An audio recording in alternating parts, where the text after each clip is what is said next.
Hello, welcome back to my channel. For those of you who don't know, I am Saraj and I am an international student studying in Spain for the GLOBE program, which is an Erasmus Mundus Joint Master's program.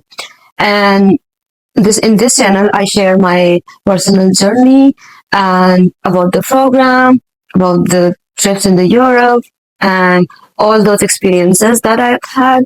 And I am super excited and so happy to share with you that today in this video, I'm going to be sharing with you the interviews of our program coordinators. I have had the amazing experience talking to them. And I feel like for those students who are interested in applying to international master's program, specifically for GLOBE program, I have tried to answer the basic questions that students ask when they reach out to me or anybody else for their application. Honestly, this interview was on my wish list from the very first day, and I was delaying starting my channel because I wanted to start from here, but because they are busy with other stuff, so it got really delayed. But I tried to answer all the questions that students had. This video was particularly aimed for the students who are applying for the master program or they are curious about the Erasmus journey, whether they should apply or they should not, what could be reservations, what are restrictions for the visa, what documents should you prepare. So let's start the video, but with a disclaimer that I have really bad throat. I am infected, so don't mind my voice. Let's dive into it. So finally we are here with the most anticipated video. I'm with the coordinators of GLOBE program. Hi everyone. Hello. Can you all introduce yourself one by one and tell your duty in the GLOBE program? Yeah.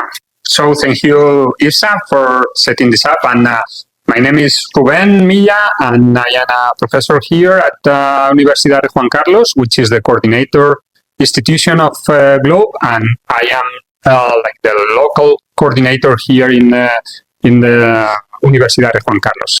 My name is Angel, and I'm the project administrator of GLOBE. And basically, my main duty is to get arranged with the logistics of the student, with visas and everything they need. Yeah. Hello, I'm Silvia Matesant. I'm also a professor here at Universidad de Juan Carlos, and I'm the global coordinator of GLOBE. My main role is to manage the consortium and oversee all the tasks that need to work out to keep this program moving.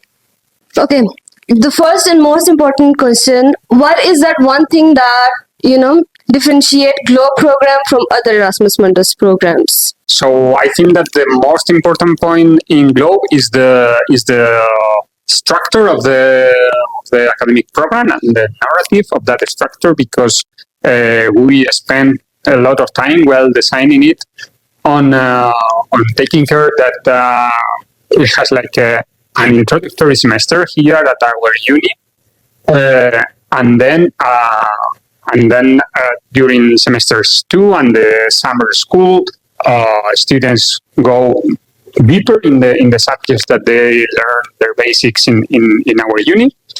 And then third semester where students get to implement in the real world situations and problems, conservation and global change challenges. And then they have the opportunity, of course, to do their master's thesis by putting in action all these abilities and knowledges that they have acquired during the whole program. And I think that structure was very well thought during the designing phase of the program, and is the main strength of GLOBE in comparison with other degrees. Next question to you, Sylvia. You see the student's profile and everything. So do you think GPA is only thing that you count into when seeing the student, or it is some other factors as well? Right. Yeah, so that's a really important issue. So first thing, this is for sure a team effort. All members of the consortium are really involved in selecting the students so that there is no bias. And the more people who are involved in selecting the students, the more successful the task will be, and the group of students will be more diverse and, really great students. But of course, the GPA and the qualifications it's important. It's an important point in your candidacy, but for sure it's not the only thing. We want a diverse group. We want someone who can provide and is really motivated. So we put a lot of weight on the introductory videos and the letters, like why do you see you could be a good fit for Globe, and also other additional activities that you have been involved for over your life. They tell a lot about a student and what they can provide and bring to Globe. So marks are important, but not the only thing for sure. Okay, thank you. So next question is to you, Angel. Like most of the students before they apply, they think about, oh, I would not get visa. I belong to this country, so I would not get visa. So do you have any advice for them? Like, do they, focus on their admission first and then you add them into visa process, because you have helped us a lot getting the visa. So any message for them? Right. I think you're absolutely right, because it's been a little bit stressful for you guys to do all the visa applications. But I will say just to be calm, because at the end, everything works out. I remember during the summer with Silvia and Ruben, thinking oh my God, maybe they're not going to make it. And at the end, we got the 25 students in time for the welcome week, which actually for other programs, it's not usually the rule, So we managed to do it in the first edition, which I think is a great achievement for all of us. So I would just say for the next students to just relax, making sure that you do your application for the visa in time. And we will deal with the countries, because some of them are a bit more tricky than others, but somehow we manage. So yeah. Okay. Thank you so much.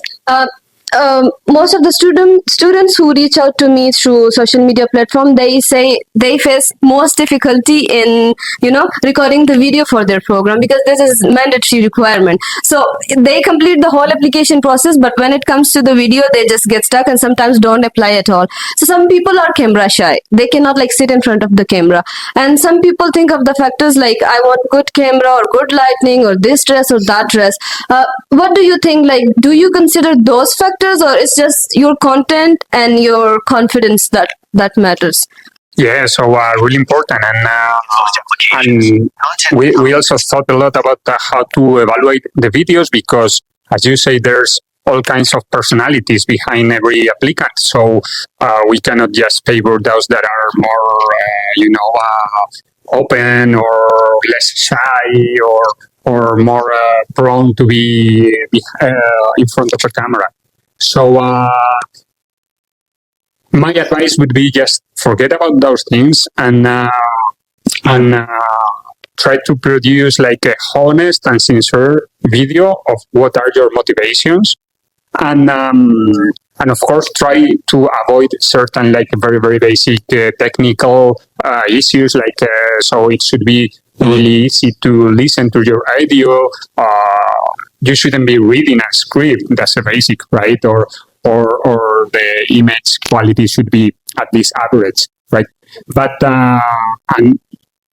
you may like producing a very lively video, or with examples of your ecosystems in your country. That's okay. But the most important thing is that you are honest on what you say, and what you say is real, is not scripted, is not artificial. That, I would say, is the most important thing.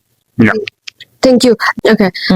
For reference letters, I think 2 reference letters are required. Yes. So do you want it to be written by head of your university or professor, or are you okay with if associate professor or anybody else writes it?